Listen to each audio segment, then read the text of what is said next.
بسم اللہ الرحمن الرحیم، دعا پڑھ لو۔ رب اشرح لی صدری ویسر لی امری واحلل عقدۃ من لسانی یفقہوا قولی۔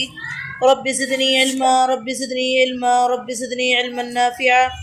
رب یسر ولا تعسر وتمم بالخیر وبک نستعین یا فتاح یا فتاح یا فتاح القلوب رب زدنی علما نافعا۔ ارکان التیمم، تیمم کے ارکان۔ ارکان التیمم اثنان فقط، تیمم کے صرف اور صرف دو رکن ہیں۔ نمبر 1 مسح جمیع الوجہ، پورے چہرے کا مسح کرنا۔ نمبر 1 پورے چہرے کا مسح کرنا۔ نمبر 2 مسح الیدین، مسح کرنا دونوں ہاتھوں کا، مع المرفقین، دونوں کوہنیوں کے ساتھ، یعنی جب ہاتھوں کا مسح کریں گے تو کوہنیاں بھی مسح کرنے کے درمیان داخل ہوں گی۔ سنن التیمم، تیمم کی سنتیں۔ تسن الامور الآتیۃ فی التیمم، سنت ہے آنے والے کام تیمم میں، آنے والے کام یعنی مندرجہ ذیل کام تیمم میں سنت ہے۔ نمبر 1 ان یقولوا، یہ کہ وہ کہے بسم اللہ الرحمن الرحیم فی اولہ، اس کے شروع میں، تیمم شروع کرنے سے پہلے بسم اللہ الرحمن الرحیم پڑھنا سنت ہے۔ نمبر 2 ان یراعی الترتیب، کی رعایت کرے ترتیب کی، فیمسح الوجہ الاول، کہ پہلے مسح کرے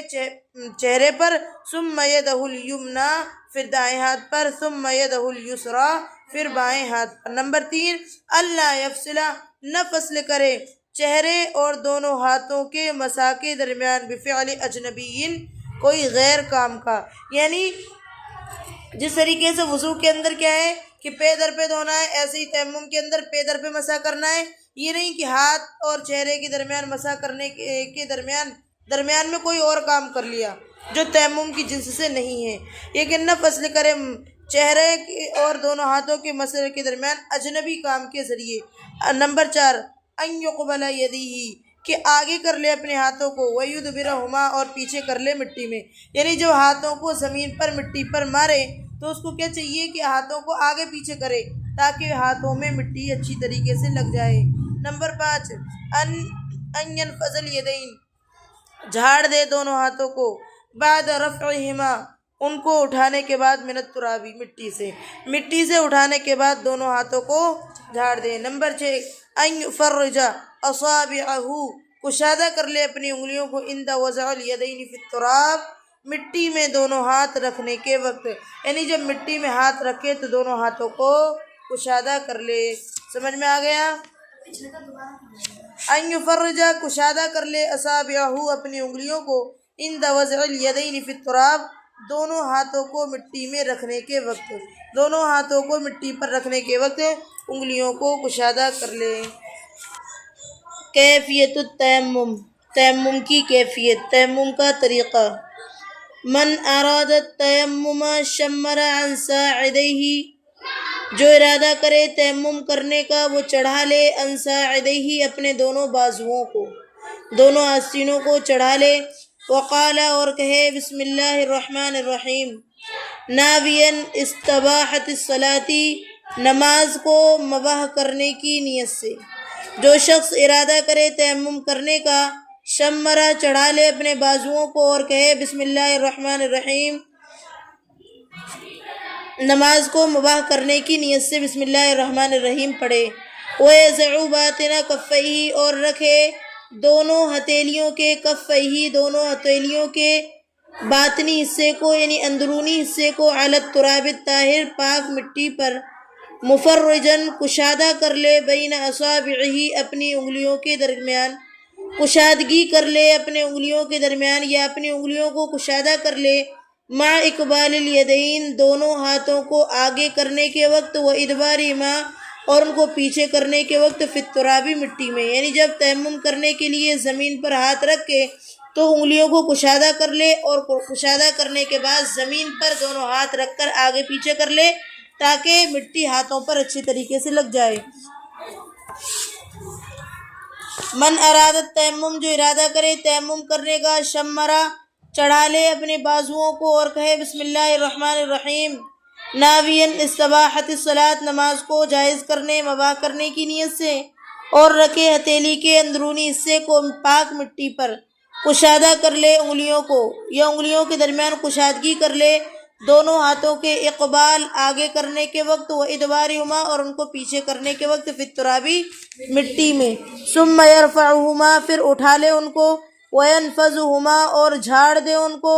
ثم یمسح بہما پھر مسح کر لے ان سے، وجہہ اپنے چہرے کا، ثم یضع باطنی کفیہ پھر رکھے اپنے ہتھیلی کے اندرونی حصے کو، علی التراب مٹی پر، ثم یضع باطنی پھر رکھے ہتھیلی کے باطنی حصے کو، اندرونی حصے کو، علی التراب مٹی پر،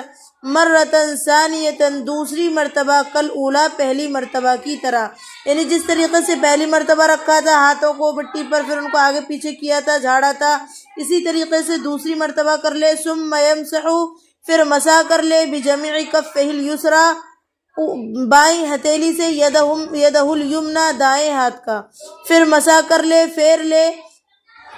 بائیں ہتھیلی کو، یدہ الیمنیٰ دائیں ہاتھ پر، مع المرفقی کونیوں کے ساتھ، ثم یمسح پھر پھیر لے، بکفہ الیمنیٰ دائیں ہتھیلی کو، یدہ الیسریٰ بائیں ہاتھ پر، مع المرفق کونی کے ساتھ، فقد کمل التیمم تحقیق کے تیمم مکمل ہو گیا، ویصلی اور نماز پڑھے اس کے ذریعے جتنی چاہے، من الفرائض والنوافل فرائض اور نوافل میں سے۔ نواقض التیمم تیمم کو توڑنے والی چیزیں، کل شیء ینقض الوضوء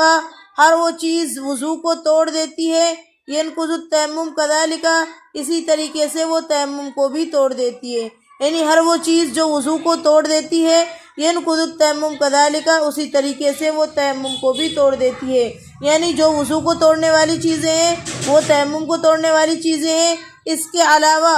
اور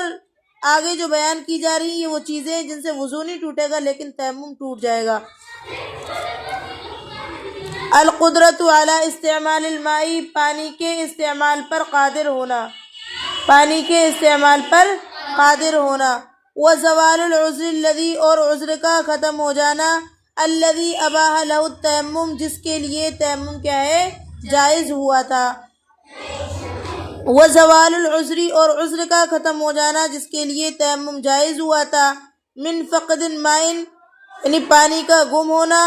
یا دشمن کا خوف ہونا، او خوف مرض یا بیماری کا خوف ہونا، ونحوہ اور اسی کے مانند۔ مطلب بتا رہے ہیں مصنف علی رحمہ کہہ رہے ہیں کہ نواقض وضو کون کون سے ہیں، ایک تو وہ چیزیں جو وضو کو توڑ دینے والی ہیں ان سے تیمم ٹوٹ جائے گا، دوسری کہ پانی کے استعمال پر قادر ہونا، پیچھے ہم نے پڑھا تھا کہ پانی موجود ہے لیکن استعمال پر قدرت نہیں ہے تو اس کے لیے تیمم جائز ہو گیا تھا، تو اب جیسے ہی اسے استعمال پر قدرت ہوئی ویسے ہی تیمم ٹوٹ جائے گا۔ اسی طریقے سے وہ عذر جن کی وجہ سے تیمم جائز ہوا تھا جیسے کہ پانی موجود نہیں ہے، او خوف العدو یا دشمن کا خوف ہے، یا پھر بیماری کا خوف ہے، یا اس کے مانند جتنی بھی چیزیں ہیں، جب یہ ختم ہو جائیں گی، یہ عذر ختم ہو جائیں گے تو تیمم باطل ہو جائے گا۔ اب متیمم یعنی تیمم کرنے والے پر لازم ہے کہ وضو کرے اور نماز پڑھے۔